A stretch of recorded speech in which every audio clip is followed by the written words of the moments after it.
7. Ang mga shrew.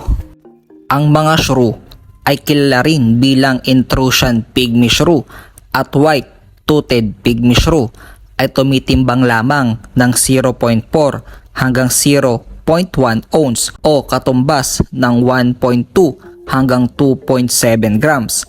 Dahil dito, ito ang pinakamaliit na mammal sa mundo kapag sinusukat ng timbang, ngunit sa 1.4 hanggang 2 inches o katumbas ng 36 to 53 millimeters.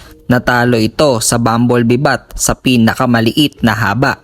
Hindi ito lahat tungkol sa intrusion shrew ay maliit, bagaman ang utak nito ang pinakamalaki sa ratio sa bigat ng katawan nito sa lahat ng hayop. Mas malaki pa kaysa sa tao.